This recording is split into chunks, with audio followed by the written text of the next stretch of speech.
बेताल ने राजा विक्रमादित्य को जो अगली कहानी सुनाई वो मैं आपको सुनाने जा रही हूँ, जिसका शीर्षक है ज्यादा पापी कौन।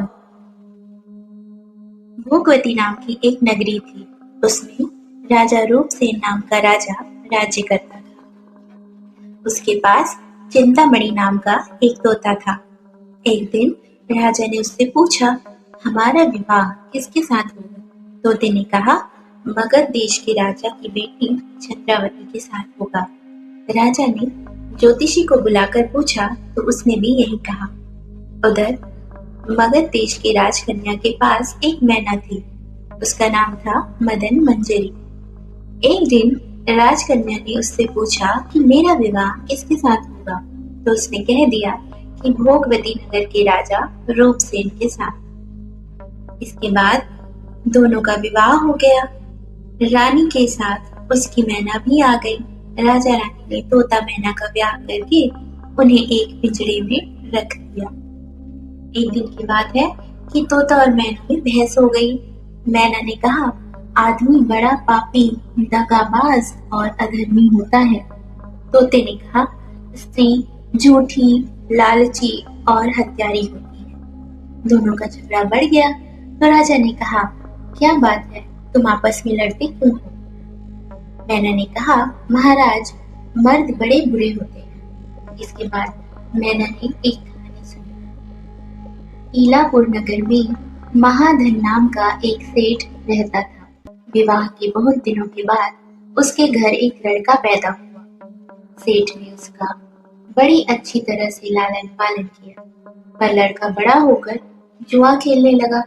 इस बीच सेठ मर गया।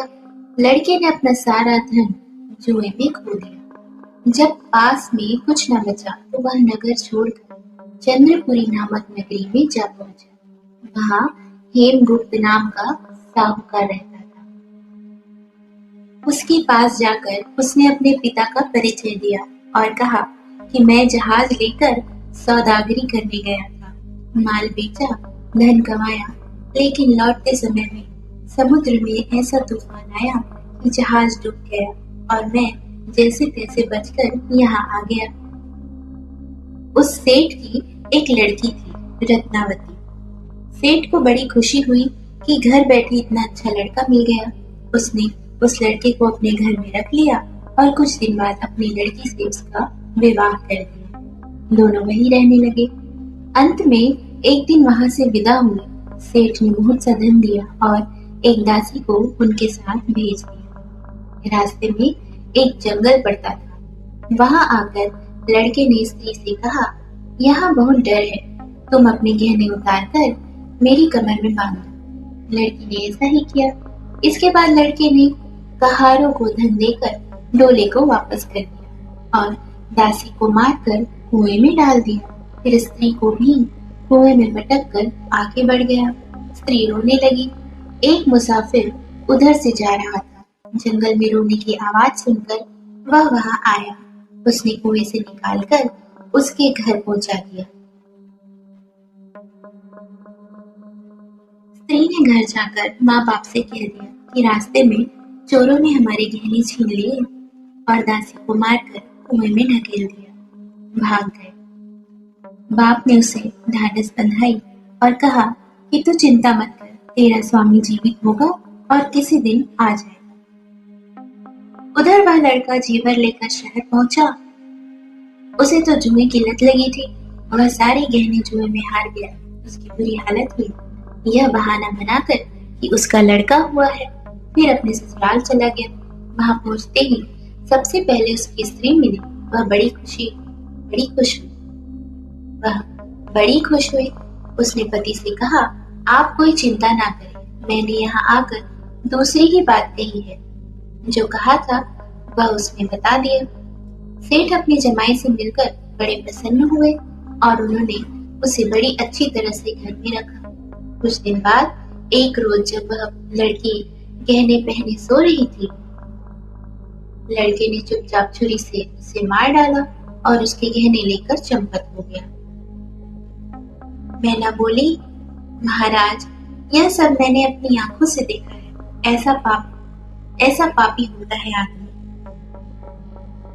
राजा ने तोते से कहा, अब तुम बताओ कि स्त्री क्यों बुरी होती है। इस पर तोते ने यह कहानी सुनाई। कंचनपुर में सागर दत्त नाम का एक सेठ रहता था। उसके श्री दत्त नाम का एक लड़का था। वहां से कुछ दूर पर एक और नगर था, श्री विजयपुर। उसमें सोमदत्त नाम का सेठ रहता था। उसकी एक लड़की थी। वह श्री दत्त को ब्याही थी। ब्याह के बाद श्री दत्त व्यापार करने परदेश चला गया। बाहर बरस हो गए और वह न आया तो जयश्री व्याकुल होने लगी। एक दिन वह अपनी अटारी पर खड़ी थी कि एक आदमी उसे दिखाई दिया। उसे देखते ही वह उस पर मोहित हो गई। उसने उसे अपनी सखी के घर बुलवा लिया। रात होते ही वह उस सखी के घर चली जाती और रात भर वहां रहकर दिन निकलने से पहले ही लौट आती। इस तरह बहुत दिन बीत गए। इस बीच एक दिन उसका पति परदेश से लौट आया। स्त्री बड़ी दुखी हुई। अब वह क्या करे। पति हारा थका था। जल्दी ही उसकी आंख लग गई और स्त्री उठकर अपने दोस्त के पास चली गई। रास्ते में एक चोर खड़ा था। वह देखने लगा कि स्त्री कहाँ जाती है। धीरे धीरे वह सहेली के मकान पर पहुंची। चोर भी पीछे पीछे गया। संयोग से उस आदमी को सांप ने काट लिया था और वह मरा पड़ा था। स्त्री ने समझा सो रहा है। वही आंगन में पीपल का पेड़ था जिस पर एक पिशाच बैठा था। यह लीला देख रहा था। उसने उस आदमी के शरीर में प्रवेश करके उस स्त्री की नाक काट ली और फिर से उस आदमी की देह से निकलकर पेड़ पर जा बैठा। स्त्री रोती हुई अपनी सहेली के पास गई। सहेली ने कहा कि तुम अपने पति के पास जाओ और वहां बैठकर रोने लगो। कोई पूछे तो कह देना कि पति ने नाक काट ली है। उसने ऐसा ही किया। उसका रोना सुनकर लोग इकट्ठे हो गए। आदमी जाग उठा। उसे सारा हाल मालूम हुआ तो वह बड़ा दुखी हुआ। लड़की के पिता ने कोतवाल को खबर दे दी। कोतवाल उन सबको राजा के पास ले गया। लड़की की हालत देखकर राजा को बड़ा गुस्सा आया। उसने कहा, इस आदमी को सूली पर लटका दो। वह चोर वहां खड़ा था। जब उसने देखा कि एक बेकसूर आदमी को सूली पर लटकाया जा रहा है तो उसने राजा के सामने जाकर सब हाल सच सच बता दिया। बोला, अगर मेरी बात का विश्वास ना हो तो जाकर देख लीजिए, उस आदमी के मुंह में स्त्री की नाक है। राजा ने दिखवाया तो बात सच निकली। इतना कहकर तोता बोला, हे राजा, स्त्रियां ऐसी होती हैं। राजा ने उस स्त्री का सिर मुंडवाकर गदी पर चढ़ाकर नगर में घुमवाया और शहर से बाहर छुड़वा दिया। यह कहानी सुनाकर बेताल बोला, राजा बताओ कि दोनों में ज्यादा पापी कौन है। राजा ने कहा, स्त्री। बेताल ने पूछा, कैसे।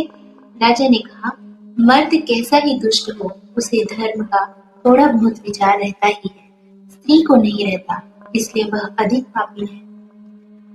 राजा के इतना कहते ही बेताल फिर पेड़ पर जा लटका। राजा लौट कर गया और उसे पकड़ कर लाया। रास्ते में बेताल ने 5वीं कहानी सुनाई। आगे की कहानी सुनने के लिए हमारे साथ बने रहिए। पर मैं ये कहना चाहती हूँ कि पापी कोई भी हो सकता है, बस नीयत अच्छी होनी चाहिए, चाहे वो मर्द हो या स्त्री। जिसकी भी नीयत अच्छी है वह अच्छा है और जिसकी नीयत खराब है वह बुरा है। जरूरी नहीं होता कि मर्द ही बुरा हो या जरूरी नहीं होता कि स्त्री ही बुरी हो। खैर, आगे की कहानी सुनने के लिए हमारे साथ ऐसे ही बने रहिए।